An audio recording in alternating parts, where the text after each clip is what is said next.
Alright, Dead Cow Gully. What a weekend it was. It literally couldn't have been on a better weekend.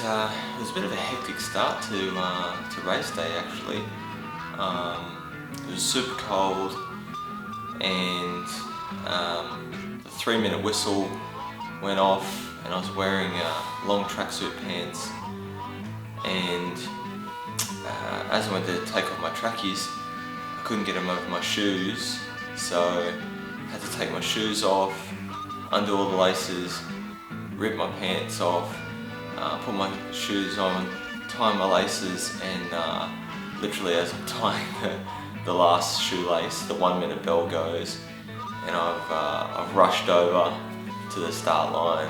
I've seen some people, some friends, give them some fist pumps, and like literally just turned around and the race had started. So I nearly became a DNF before I even started.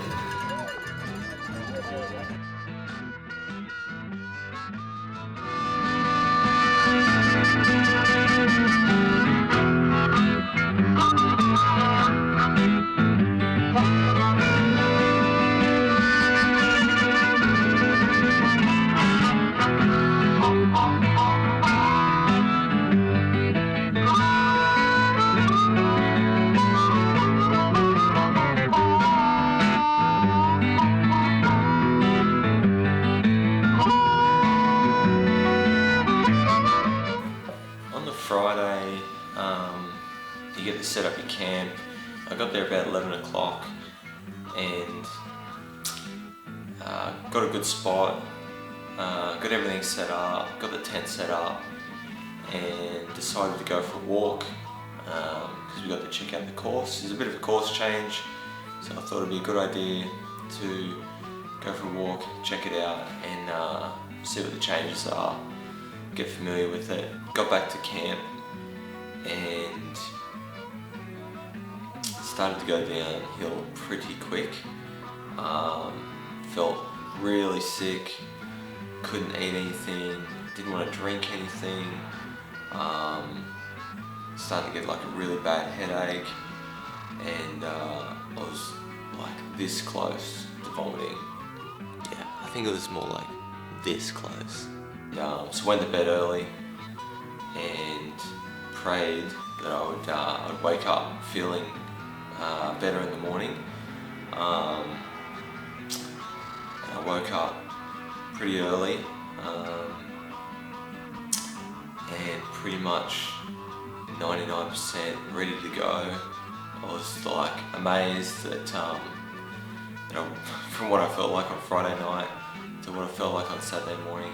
I was super happy that I was 99% ready to go, ready to see what the day had to unfold, because I went to bed and I'm thinking, this is not how it's meant to go.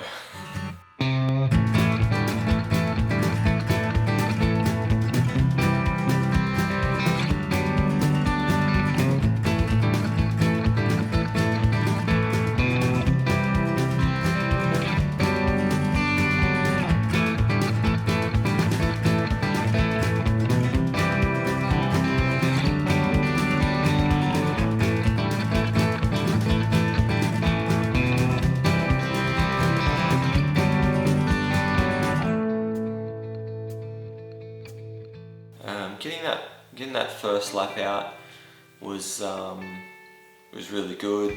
Just sort of, setting up your pacing and everything. But I pretty much did the whole loop with Charlotte, who did an awesome job last year. She got 29 laps out last year, so I completed that first lap with her, and I knew that would set up the day nicely from someone experienced like Charlotte, so I knew I was in for a good day.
After a few laps, started to settle into a nice groove towards the back of the pack. We're sort of, I was aiming for about the 52 minutes per lap, just keeping it nice and easy towards the back of the pack. And it was really cool because you get to, there's a bit more action, I say there's a bit more action at the back, but there's a lot of people to talk to, keep you company, encouragement, and I think we had more fun at the back than the guys up the front.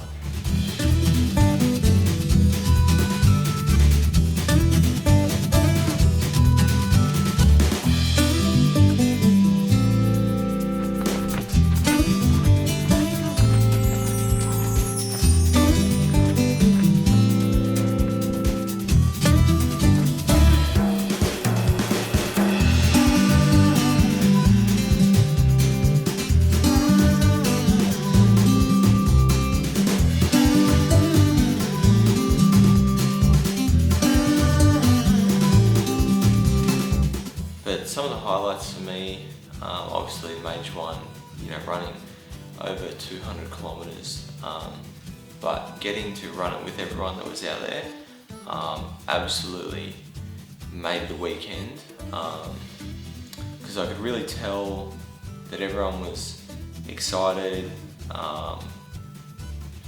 The weekend was out of town. I could sense it. Everyone was just stoked to be there. They were having such a good time, even when they were struggling, and they called it quits.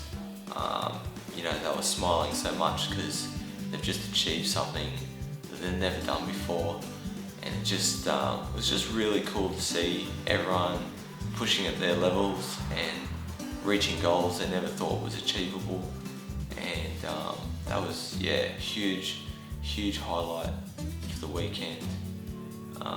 Especially when you see like young kids, probably, I think there was one kid, I think he was like 10 or 12, and he ran 28 kilometres for the first time ever. So it was pretty cool. Definitely a great highlight for the weekend was seeing how stoked everyone was to get a PB or just to be on the start line. It was really cool.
sun was coming up, and it was like another spectacular sunrise. And just as I finished 24 loops was when the mind sort of starts to slip a little bit, and I just remember thinking that, alright, just one loop at a time, just try and get through one. And you know, as the niggles come on, you just feel like, alright, I'll see if I can get another one out, and another one, and another one. And yeah, it was starting to get pretty tough after the 24th.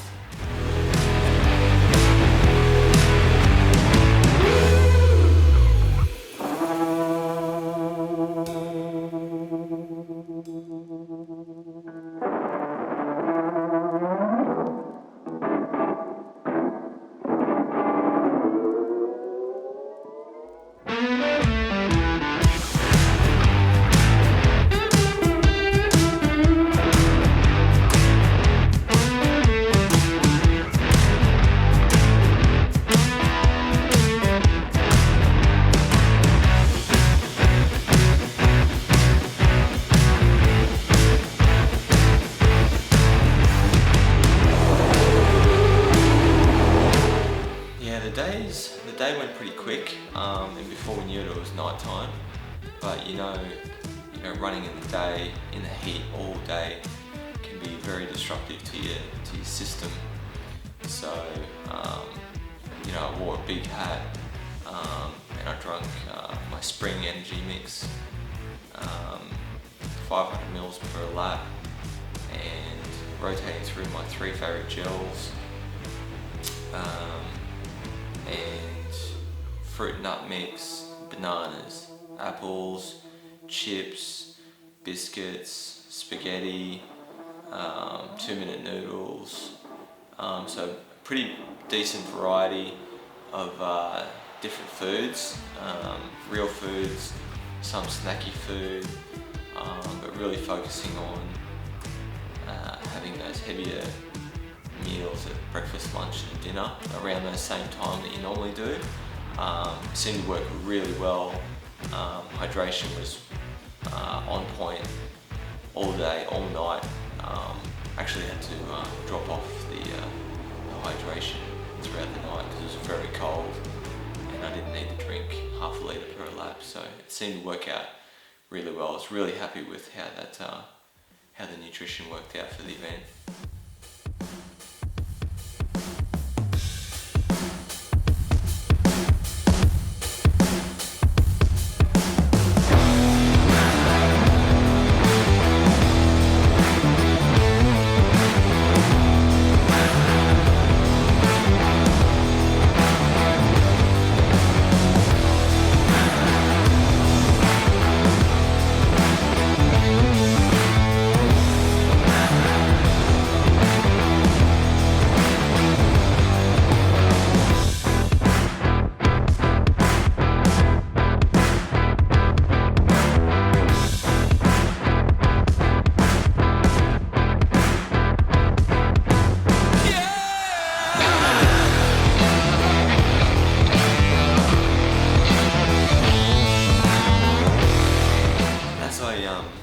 As I finished the 30th yard,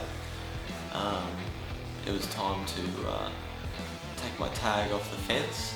And I look back, and it's been a couple of weeks, and I've had time to reflect on it a little bit. And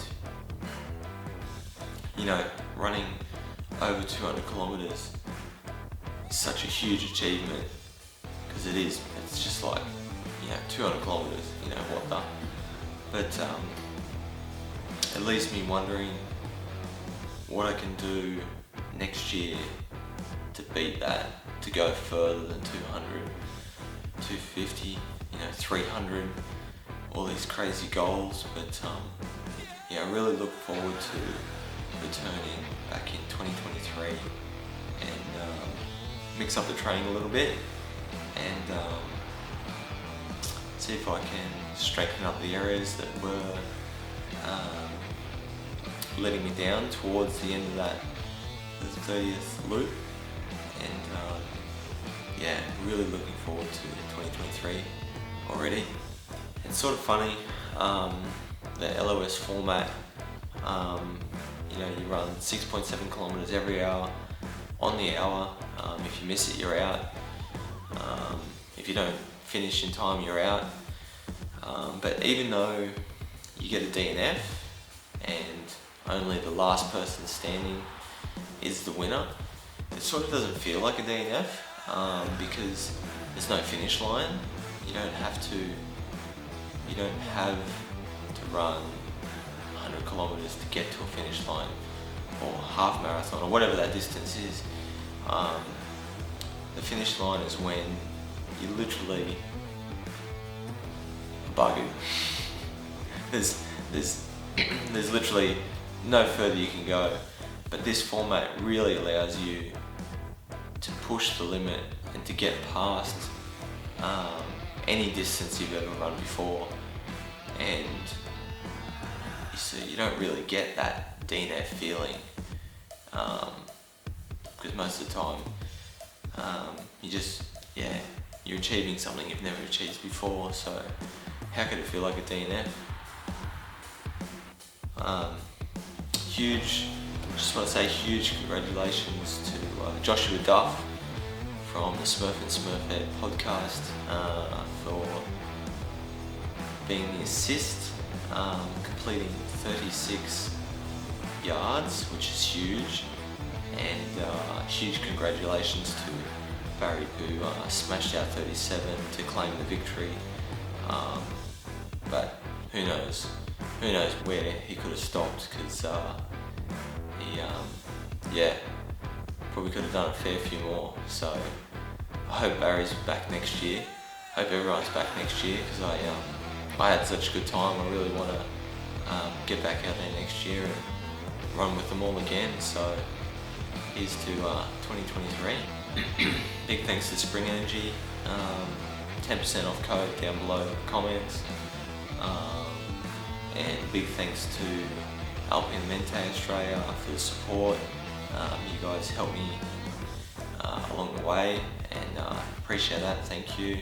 But I wanted to say big thank you to my buddy Drew for on and off the course, always helping me out, so thanks buddy. And his wife Tash, who crewed for us both, did an amazing job, so thank you so much. I don't think I could have done it without you guys. So also thanks to Tim, the race director, for hosting the event literally in your backyard, and it's an awesome backyard, by the way, and allowing us to push ourselves and to try and reach goals we've never achieved before. So thank you, thanks for hosting the event. I think everyone appreciated it very much. Alright, thank you for watching. I hope you enjoyed the video, a little bit of the backstory into my event, and see you in the next one.